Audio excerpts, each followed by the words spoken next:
안녕하세요. 선교하는 의사 이상엽입니다. 램수 훈련 8주차에 오신 여러분들을 환영합니다.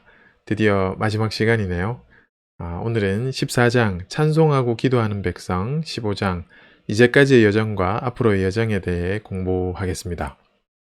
제가 이렇게 썸네일에 올바른 예배의 결과는 무엇일까 이렇게 질문을 적어놨는데요. 14장의 내용을 통해서 답을 한번 찾아보도록 하겠습니다. 그 전에 먼저 이제까지의 여정을 한번 정리해 보도록 하겠습니다. 하나님 백성의 선교, 우리는 누구이며 무엇을 위해 여기에 있는가 이런 내용으로 지금까지 달려왔습니다. 이 선교를 하나님이 창조 세계 가운데 하시는 모든 일로 정의했고요. 2장 자신이 속한 그 이야기를 아는 백성에서 하나님이 하시는 일이 구속사 중심이 아니라 풀버전의 스토리, 즉 창조에서 새 창조로 이어지는 성경 전체의 내러티브를 통해 이해할 필요가 있다는 것을 우리는 2장에서 배웠습니다. 그래서 하나님께서 창조부터 하셨다면 우리도 창조부터 시작해야 마땅합니다. 그래서 우리는 창조 세계를 돌보는 백성으로 정복하고 다스리고 섬기고 보존하는 이 문화 명령이 곧 선교의 대위임령과 다르지 않다는 것을 배웠습니다. 자, 모든 창조 세계를 위한 좋은 소식이 곧 복음이고 그것이 열방의 복이 되는, 즉 아브라함을 불러서 복이 되고 복을 전하게 하는 백성으로 부르셨다는 것을 또한 배웠죠. 복은 두 방향, 수직적으로 하나님으로부터 인간들에게, 그리고 수평적으로 인간으로부터 모든 피조 세계에 흘러가야 하고, 또 이 복이 이중적 의미를 지니고 있다는 것, 복과 사명을 우리가 같이 받았다는 것, 복을 물려받았다면 아브라함의 사명 또한 물려받았다는 것을 4장에서 배웠습니다. 열방의 복이 되게 하는 방법론으로 의와 공도를 행함으로 선교가 그렇게 이루어질 것이라는 것을 창세기 18장 19절을 통해서 알려주셨습니다. 오늘날의 시대에서 윤리가 얼마나 중요한지에 대해서 우리가 강조했었죠. 자, 하나님께서 우리를 구속하셨다는 것을 통해 구속이 어떤 의미인지 이 출애굽 모델을 통해서 배웠습니다. 총체적, 그러니까 정치, 경제, 사회, 영적 구속을 경험한 우리는 그것을 기뻐하고 본받게 되고 또 사명을 띠고 구속적 삶을 살아야 한다는 것을 배웠는데요. 자, 이 출애굽 모델은 어린 양 그리스도를 통해서 십자가 사건과 연결된다는 것. 그래서 우리의 삶이 십자가 중심으로 이 출애굽과 희년의 이정표를 따라 살아야 할 것을 얘기하고 있습니다. 구속적 삶을 사는 것이 개인적인 것에서 이렇게 머무는 것이 아니라 왕 같은 제사장의 역할을 통해 세상을 향해 하나님을 대표하는 백성으로서 이 거룩과 빛이 되어야 한다는 것을 또한 배웠고요. 그렇게 될 때 우리는 구심적 선교로서 다른 사람들을 하나님께로 끌어들이는 백성으로 살아간다는 것을 배웠습니다.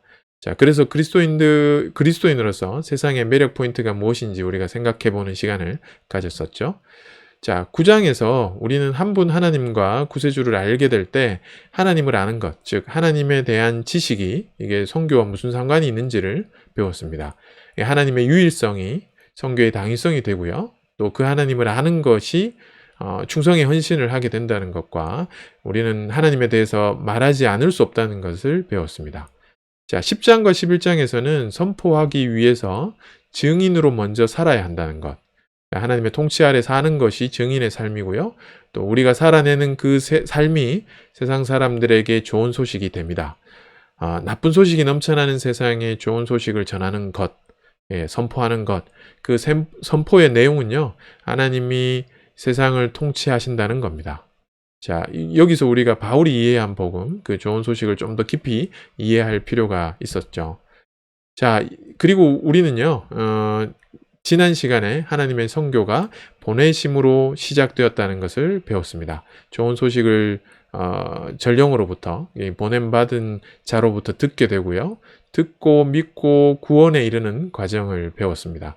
그 출발이 보냄인데 이 구약에서부터 쭉 이렇게 하나님은 구원하시기 위해 때로는 말하기 위해 보내셨는데요. 오늘날 교회도 이렇게 보내고 가고 후원하는 역할을 해야 합니다. 자, 그러면 어디로 보내셨는가? 우리는 그것을 13장에서 공적 광장으로 이해했었습니다. 성문, 공적 광장, 일터. 여기 역시 하나님께서 창조하셨고요. 또한 하나님은 공적 광장을 지금도 통치하고 계시고 또 앞으로 구속하실 것이라는 것을 배웠습니다. 하나님의 선교에 참여할 그 세계인 이 공적 광장, 우리로 말하면 진료실, 병원, 여기에서 우리는 다니엘과 같이 매일 출근하고 있죠. 이것이 하나님의 백성의 선교적 삶입니다. 자, 여기까지 우리는 선교에 대해 배웠습니다. 생각이 좀 나시나요? 정리가 좀 되시는지 모르겠습니다. 그런데 오늘 마지막에요. 오늘 마지막 시간에 크리스토퍼 라이트는 이 선교에 대해 얘기를 어떻게 끝내고 있는가, 이것을 우리가 주목해 볼 필요가 있습니다. 14장 제목이요, 찬송하고 기도하는 백성입니다. 이 선교 얘기의 마무리가 찬송과 기도, 즉 예배죠. 자, 선교를 배우는 책에서 마무리가 왜 예배, 찬송과 기도인가, 이걸 잘 생각해 볼 필요가 있습니다. 자, 선교는 예배가 존재하지 않기 때문에 존재한다. 존 파이버 목사님의 이 열방을 향해 가라는 책에 나오는 말씀입니다. 정말 그렇죠? 교회가 존재하는 궁극적인 이유는 하나님을 예배하고 즐거워함으로써 그분을 영화롭게 하는 겁니다. 자, 그래서 선교의 목표로서 예배를 우리는 얘기합니다.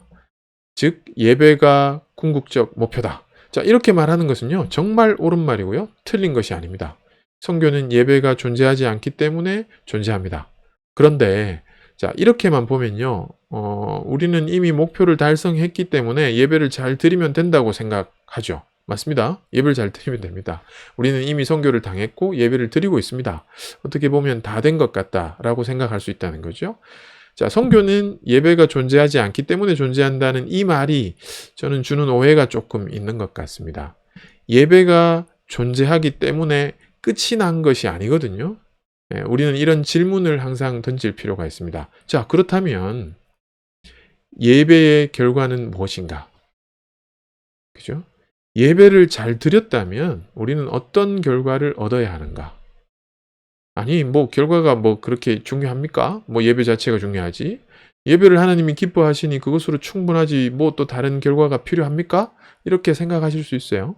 여러분들 어떻게 생각하시는지 모르겠지만, 자, 예배의 결과가 무엇인가요? 무엇이어야 하는가요? 예배를 통해 하나님을 만난다면 우리는 그분의 뜻을 알게 됩니다. 그분의 뜻, 하나님의 관심, 하나님이 하시는 일, 하나님이 하시는 모든 일, 우리는 그것을 미션이라고 배웠습니다. 결국 예배를 통해 하나님의 관심, 선교를 알게 된다는 거죠.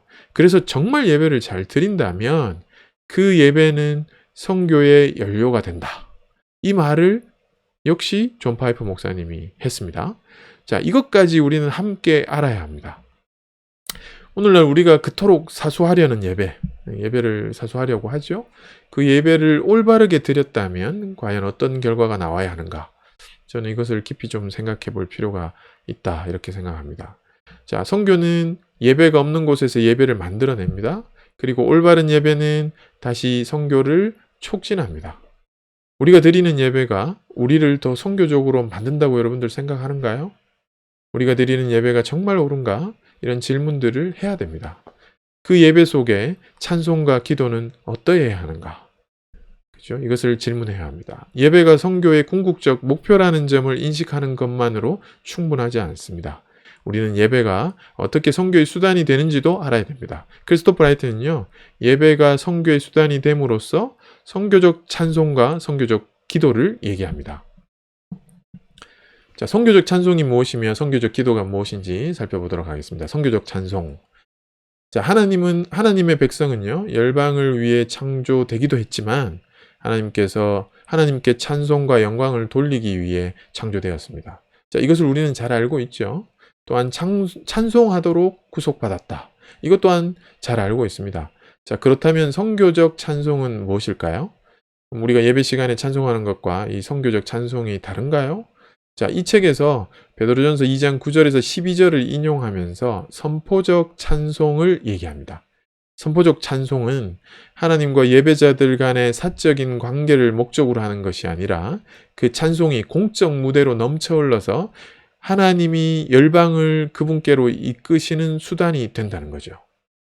하나님의 찬송을 선포하는 공적 예배에는 전도하는 능력이 있습니다. 공적 예배가 개인 전도와 동일시될 수는 없지만 분명히 그것을 보완하고 있습니다. 이 예배는 이런 증거를 포함하고 있죠. 실제로 그 1세기 교회 예배 이야기라는 책을 보면요, 이런 구도적 예배의 모습이 잘 나타나 있습니다. 자, 두 번째, 선교적 기도가 무엇인가요? 우리는 하나님께 기도할 때마다 우리에게 가까이 하심과 같이 그 신이 가까이 함을 얻은 큰 나라가 어디 있느냐라고 모세가 말한 것처럼, 이 기도는요, 하나님께서 가까이 하심을 열방에 나타내는 겁니다. 예, 기도하면서 우리가 하나님과 가까이 하는 것을 열방이 알게 된다는 거죠. 자, 이런 이스라엘의 기도 생활은 선교적으로 의도된 것입니다. 뭐 이게 보여주기식 기도는 아니지만 보여지게 되는 측면이 있다는 거죠. 자, 또 기도를 통해 우리는 열방을 축복합니다. 소돔을 위해 아브라함이 한 일의 첫 번째는요, 기도였습니다. 또 우리가 8장에서 이미 살펴본 것처럼 그 솔로몬의 기도는 정말 선교적 기도였죠. 이방인이 주께 부르짖는 대로 그대로 이뤄달라고 기도하고요. 땅의 만민이 주의 이름을 알고 주의 백성 이스라엘처럼 경외하게 해달라고 이렇게 기도하고 있습니다. 또 우리는 바빌론을 위해 기도하라고 하신 것, 원수의 그 샬롬을 위해 기도하는 것, 이렇게 말씀하셨는데 이것은 정말 선교적 기도입니다. 기도는 선교 사역의 수단으로 끊임없이 성경에서 이렇게 내용이 나타나 있습니다. 예수님께서도 기도를 받는 것으로 사역을 시작하셨고요. 예수님이 가르쳐 주신 우리 주기도문, 하늘에 계신 우리 아버지여 이름이 거룩히 여김을 받으시오며 나라가 임하시오며, 이렇게 기도하지 않습니까? 하나님 나라가 임하기를, 하나님이 통치하시기를 바라는 기도가 선교적 기도입니다. 이 책에서 또 다른 주기도문이라 말하면서 이 마태복음 9장에 나오는 추수할 일꾼들을 보내주소서 하라, 이런 기도도 선교적 기도입니다. 자, 우리가 얼마나 선교적 기도를 하고 있는가, 우리의 기도 제목을 한번 살펴볼 필요가 있습니다. 지금 같은 시기에는 정말 미얀마를 위해 기도해야 할 때가 아닌가, 그렇게 생각을 합니다. 자, 이번 과를 정리하도록 하겠습니다. 선교를 가르치는 책의 마지막에 예배, 찬송과 기도로 마무리하고 있습니다. 찬송과 기도는 하나님 백성의 가장 기본적인 활동 두 가지로서요, 하나님 백성으로 선교에 관여하는 두 가지 방편입니다. 물론 올바른 선교적 찬송과 선교적 기도일 때 그렇다는 겁니다. 사실 이 책에서 말하지 않지만요, 이 선교적 찬송과 기도와 더불어 중요한 것은요, 선교적 말씀 이해, 선교적 설교일 것입니다. 예배 가운데 올바른 말씀의 선포가, 선교적 말씀의 선포가 결국에 선교적 찬송과 기도로 이어지게 하기 때문에 저는 선교적 설교가 굉장히 중요하다, 그렇게 말씀드리고 싶습니다. 어떻게 보면 우리 모두가 목회자가 아니기 때문에 크리스토퍼 라이트는 강조하지 않았지만 사실 대부분의 선교의 책에서 이 선교적 설교의 중요성을 말하고 있습니다. 자, 우리가 이 책에 처음으로 돌아가서 우리가 성경을 읽을 때 얼마나 선교적으로 읽는지도 또한 중요합니다. 이 선교적 성경 읽기, 그죠? 하나님이 하시는 일을 전체 내러티브를 통해서 구약과 신약 전체의 맥락에서 하나님이 하시는 일을 읽어 나가는 것, 이것이 선교적 성경 읽기일 겁니다. 자, 크리스토프 라이트는요, 15장에서 성경을 통한 우리의 여정으로 마무리합니다. 그러면서 지금까지 우리가 배운 것에 대해서 적실성의 검토를 제안합니다. 이게 적실성의 검토가 무엇인가요? 자, 우리는 이제까지 14장까지 성경을 통해 이제까지의 여정을 살펴봤습니다. 자, 앞으로의 여정에 대해서 적실성을 검토하라고 크리스토퍼 라이트는 말합니다. 적실성이 무엇인가요? 적실성이라는 것이요, 사회과학 분야에서 적실성이란 현실에 도움이 된다는 의미입니다. 모든 학문은 우선 이론적 측면에서 논리적으로 정확해야 하는데요, 이러한 부분은 학문의 과학성이라고 할 수 있고, 이를 사회 문제의 해결을 위해 활용할 수 있느냐 하는 문제가 바로 적실성입니다. 그러니까 우리가 흔히 이론은 이론일 뿐이라고 말하잖아요. 근데 그렇게 되면 안 된다는 거죠. 이론은 좋은데 현실에 적용 안 하면 우리가 이때까지 여정으로 살펴봤던 24장까지가 허사가 된다는 거죠. 그래서 크리스토퍼 라이트는요, 15장에서 앞으로의 여정에 대해서 정말 현실에 맞는지 그 적실성을 검토하라는 것이고요. 본인이 그렇게 하고 나서 우리에게 제안하는 것이 15장의 내용입니다. 앞으로의 여정에서 우리가 배운 것에 대해 적실성을 검토해서 마지막으로 지금 현대 시대에 하나님 백성의 선교가 어떠해야 하는지를 크리스토퍼 라이트는 제안하면서 이 책을 끝내고 있습니다. 자, 첫 번째, 세상에서 우리의 여정 중에 중요한 부분, 적실성은 무엇인지 제안하는데요. 그 첫 번째가 창조세계 돌봄을 제안하고 있습니다. 크리에이션 케어. 자, 이것은 오늘날 진짜 긴급한 문제라는 것을 우리는 팬데믹을 통해서 더 잘 알고 배우게 됐습니다. 그죠? 하나님이 참새 한 마리가 언제 땅에 떨어질지 아실 정도로 자신의 피조물들을 돌보신다면 우리는 어느 정도 피조물들을 돌봐야 할지 고민해 봐야 됩니다. 이 팬데믹에 그런 기사가 나온 적이 있습니다. 한국은 감염병, 유럽은 기후변화가 가장 두렵다는 그런 조사 결과가 나온 것을 제가 본 적이 있습니다. 우리는 이 감염에 대해서 두려워하지만 선진국들은 기후변화가 이런 것을 초래했다는 것에 대한 인지가 있기 때문에 그 기후변화에 대해서 더 두려워한다. 이런 조사 결과가 있다는 거죠. 생태 선교에 관심을 더 가져야 한다. 예, 이것이 적실성으로 설명될 수 있습니다. 두 번째 제안은요, 사회를 섬기는 것으로 모든 그리스도인이 매일의 일상적인 일과 사회 참여를 이게 복이 되는 관점, 하나님이 그들을 두신 그 도시의 안녕을 구하는 기회로 보고 우리가 참여한다면 정말 하나님의 선교가 어떻게 될까? 그런 도전을 크리스토퍼 라이트는 우리에게 주고 있습니다. 분명히 오늘날 우리의 공적 광장에서 하나님의 통치가 임하도록 해야 할 것입니다. 이것이 사회에서 우리가 예언자적 역할을 해야 한다. 이렇게 말하고 있고요. 결국 그 말이 이제 공적인 목소리를 낼 필요가 있다. 사실 쉽지 않죠. 요즘 상황에서. 교회의 얘기를 잘 듣지 않기 때문에. 그럼에도 불구하고 공적 목소리를 낼 필요가 있다는 것을 얘기하고 있습니다. 자, 목회적 과제로서도요. 사람들이 자기 사역을 하는 목사를 후원하는 것이 아니다. 그죠? 우리가 목사님을 후원하는 것이 아니라 사실은 성도의 사역, 세상, 직장 속에서 이 성도들의 사역을 돕는 목회를 해야 한다. 이렇게 목회적 과제를 던지고 있습니다. 자, 그리고 복음을 중심으로 이 적실성을 검토했을 때 크리스토퍼 라이트는 복음의 온전성을 회복해야 한다고 제안합니다. 네, 맞는 얘기죠.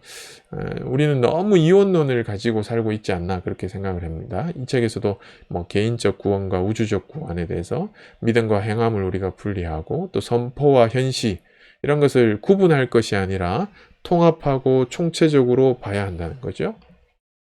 74년도에 로잔 언약에서 존 스토트가 이 선교를 이렇게 전도로만 보는 이쪽 극단과 선교를 샬롬으로 보는 이쪽 극단에서 이 선교를 전도와 사회 책임의 동반자적 관계라고 이렇게 정의하면서 그때 그렇게 정의하면서도 많은 공격이 있었을 것 같아요. 그래서 그럼에도 불구하고 전도의 우선성, 수위성을 강조했는데요. 크리스토퍼 라이트는 이 케이프타운 서약에서 이 수위성, 우선성보다 복음 중심성으로 통합적으로 봐야 한다고 그렇게 말했습니다. 자, 실제로 예수님의 공적 사역이 그랬던 것처럼요. 이 둘은 사실 분리할 수 없습니다. 사실 단지 개념적으로 우리가 구분했던 거죠. 근데 이것이 진짜 이원론처럼 분리된 거죠. 자, 이런 복음 중심성으로 복음의 종으로 우리는 겸손해야 하고요. 이 번영 복음처럼 전달해서는 안 됩니다. 자, 이런 문제가 적실성 검토를 해볼 때 현대 시대의 이 복음의 문제라는 것을 이 크리스토퍼 라이트는 말하고 있습니다. 자, 마지막으로 교회는 어떠해야 하는가? 어떤 적실성을 가져야 하는가? 첫 번째 이렇게 얘기합니다. 가라가 아니고 회개하라는 명령이 오늘날의 교회에 필요한 부분이다. 이렇게 지적하고 있습니다. 예. 너무 이제 아픈 지적이죠. 교회가 선교적 거룩함으로 빛나려면 정말 필요한 것이 회개인 것 같습니다. 교회도 자신을 돌아보지 않고는 세상에서 선교할 수 없다. 그것을 우리는 진짜 뼈아프게 지금 보고 있는 것 같습니다. 자, 그리고 가서 제자 삼아야 하는 거죠. 대비 임령의 이 중심 동사가 제자 삼으라는 것이죠. 가서 복음 전하라 보다 제자 삼으라는 것이 주동사입니다. 정말 우리는 제자를 생산하고 있는가? 이런 질문을 던져봐야 합니다. 우리가 의료사회 가운데 그리스도인으로서 우리가 제자를 삼고 있는지. 그죠? 복음 전도에서 이 제자도를 떼어내고 복음 전도에만 우선권을 부여하면요. 이 복음 자체가 천박해지고 미성숙할 수밖에 없다. 이렇게 얘기합니다.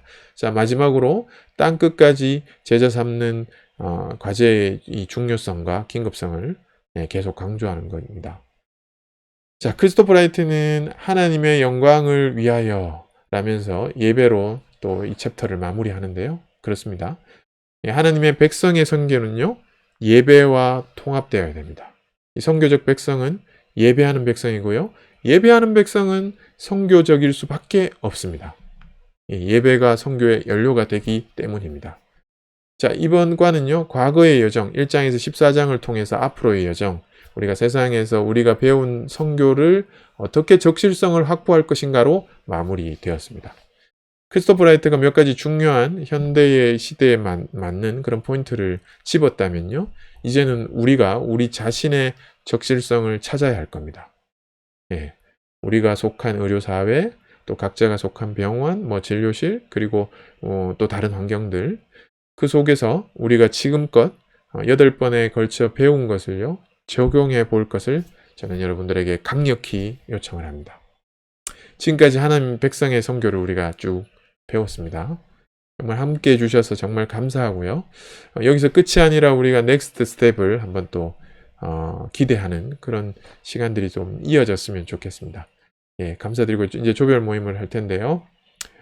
조별 나눔 내용, 선교적 기도에 대한 당신의 이해는 선교사들을 위해 기도하는 것을 넘어 어떻게 확장되었는가, 어떻게 확장되어야 하는가, 이걸 한번 나눠봤으면 좋겠습니다. 그리고 예배드리는 것과 선교하는 것에 대해 생각할 때 교회는 이분법적으로 생각하는 잘못을 범하고 있지 않는가, 모든 공적 예배를 구두자 예배로 바꾸지 않으면서도 교회의 공적 예배에서 선교적 차원을 강화하는 방법은 무엇이 있을까, 이것도 한번 나눠보시고요. 또 당신이 직장, 의료사회에서 하는 일과 창조세계와 사회에서의 인간의 책임에 대해 성경이 가르치는 것이 어떻게 이렇게 연관이 되는지, 이것을 한번 나눠봤으면 좋겠습니다. 감사드리고요. 지금까지 선교하는 의사 이상엽이었습니다. 감사합니다.